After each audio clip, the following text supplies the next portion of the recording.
एक बहुत ही भयानक जंगल था और उसी जंगल के बीचों बीच एक बूढ़ा साधु रामदास एक झोपड़ी में अकेला रहता था। कई सालों से वही झोपड़ी उसका घर थी। उस रात बहुत तेज तूफानी बारिश हो रही थी। आसमान में बिजली गरज रही थी, जैसे कोई गुस्से में चिल्ला रहा हो। जंगल में हर तरफ अंधेरा और सन्नाटा था। रामदास दरवाजा बंद करके अपनी झोपड़ी में बैठा हुआ था, ताकि बाहर की बारिश और हवा अंदर ना आ सके। अचानक ठक ठक झोपड़ी के दरवाजे पर किसी ने दस्तक दी। साधु चौंका। इतने डरावने जंगल में इतनी रात गए कौन हो सकता है? हिम्मत करके दरवाजा खोला। सामने एक नवयुवती कन्या खड़ी थी। बारिश में उसके कपड़े पूरी तरह भीग चुके थे। हर लकीर, हर शेप साफ नजर आ रही थी। वह खूबसूरत थी और डरी हुई भी। साधु ने पूछा, ए कन्या, तू कौन है? इतनी रात इस जंगल में तू यहाँ क्या कर रही है? लड़की कांपते हुए बोली, बाबा जी, मैं पास वाले कामराज नगर की रहने वाली हूँ। मेरा नाम अनीता है। मैं बहुत डरी हुई हूँ। उसकी आवाज थरथरा रही थी। कुछ लोग मेरे पीछे पड़े हैं। वे मुझे मारना चाहते हैं, मेरी इज्जत लूटना चाहते हैं। मैंने अपनी जान बचाकर यहाँ तक भाग कर आई हूँ। कृपया मुझे बचा लीजिए। रामदास ने उसे अंदर बुला लिया। उसके लिए चटाई बिछाई और एक दिया जलाया।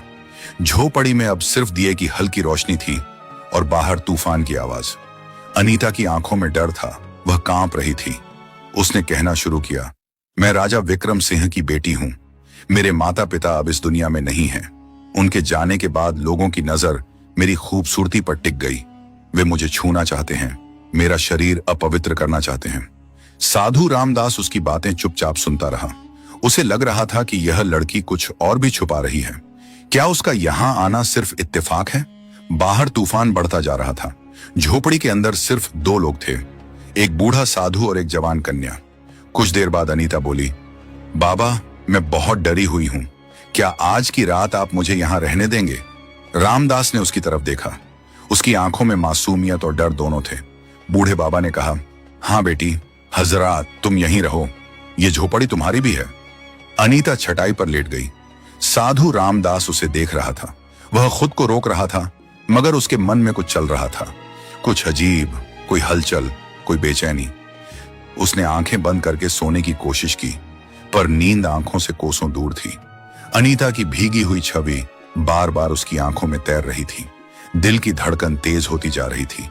इसी बेचैनी में सिसकियों की आवाज आई। रामदास चौंक गया। वह झटपट उठा और अनीता के पास गया। देखा कि वह लड़की रो रही थी। उसने नरम लहजे में पूछा, ए अनीता, क्या हुआ? तुम क्यों रो रही हो? लड़की ने कांपते हुए जवाब दिया, मेरे साथ कुछ ऐसा हुआ है जो मैं किसी को नहीं बता सकती। रामदास की आंखों में हैरानी थी। ऐसी क्या बात है जो मुझसे भी नहीं कह सकती? कौन सा राज है जो छुपा रही हो?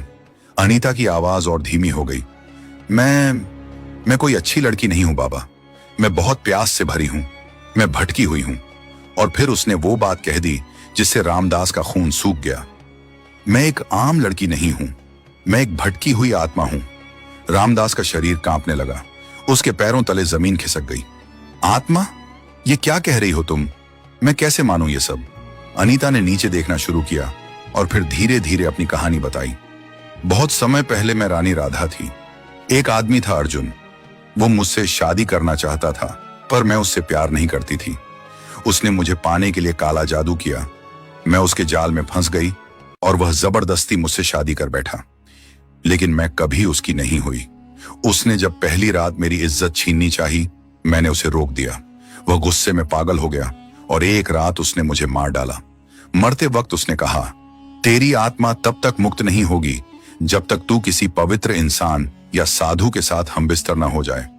और बाबा, मैं तभी से जंगल में भटक रही हूं। यह सुनते ही रामदास का दिल और तेज धड़कने लगा। अनीता ने उसका हाथ पकड़ा। मैं झूठ नहीं बोल रही बाबा। अगर तुम आज रात मेरे साथ नहीं सोए तो मैं हमेशा के लिए इस जंगल में भटकती रहूंगी। उसके नरम हाथ रामदास के शरीर को छूने लगे। साधु का मन और तन दोनों हिलने लगे। मगर तभी बाहर से एक भयानक आवाज आई, जैसे कोई और भी वहां था। रामदास झट से उठा और झोपड़ी से बाहर भागा। बाहर घुप अंधेरा था। उसने पलटकर झोपड़ी की ओर देखा। अनीता चुपचाप खड़ी थी। अचानक एक काला साया उसके सामने आया। आवाज गूंजने लगी, मैं वही हूं जिसने इस लड़की को तेरे पास भेजा है। वो वही साया था जिसने काले जादू से अनीता की आत्मा को सालों से बांध रखा था। वो जोर से हंसने लगा और बोला, साधु रामदास, तुम अब मेरे जाल में फंस चुके हो, तुम बच नहीं सकते। रामदास ने गहरी सांस ली और शांति से जवाब दिया, तेरा काला जादू मुझ पर असर नहीं करेगा। तूने सोचा मैं एक लड़की की सुंदरता से भटक जाऊंगा? नहीं, ये मेरा रास्ता नहीं है। यह सुनकर अनीता की नजरें नीचे झुक गईं। उसकी आंखों में शर्म थी। साया फिर गरज कर बोला, तुम भी तो इंसान हो, तुम्हारे अंदर भी तो वासना होगी, तुम कैसे बचोगे मुझसे? साधु रामदास ने अपनी आंखें बंद की और फिर आसमान की तरफ देखा। कुछ पल शांत रहने के बाद बोला, मैं रोशनी का रास्ता चुनता हूं, तेरे अंधेरे का नहीं। अनीता की आंखों में आंसू आ गए। वह सोचने लगी, क्या मैं वाकई यह करने जा रही थी? क्या मैं किसी भले इंसान को अपने जाल में फंसा रही थी? रामदास ने नरमी से कहा, अनीता, तुम अपने अंदर झांको। क्या तुम यही बनना चाहती हो? मैंने कभी किसी स्त्री की ओर बुरी नजर से नहीं देखा, फिर तुम क्यों मेरी इज्जत छीनना चाहती थी? साया हंसने लगा, बहुत देर हो चुकी है साधु, अब इसका कुछ नहीं हो सकता। मगर अब अनीता की आंखों में एक नई रोशनी थी। उसने धीरे से कहा, मुझे नहीं पता सही क्या है और गलत क्या, मुझे बस मुक्ति चाहिए, शांति चाहिए। रामदास ने जवाब दिया, तुम्हें अपनी आत्मा के लिए नहीं, अपने वजूद के लिए लड़ना होगा। यह लड़ाई अब तुम्हारी है। अनीता ने गहरी सांस ली। अब वो डर नहीं रही थी। उसने साया की ओर देखा और कहा, हां, यह मेरी लड़ाई है और अब मैं इसे खुद लड़ूंगी। उसने अपनी आंखें बंद की, दोनों हाथ उठाए और साया की तरफ बढ़ी। जैसे ही उसके हाथ साया को छूते हैं, तेज हवाएं चलने लगती हैं। अंधेरा कांपने लगता है, साया तड़पने लगता है, चीखता है।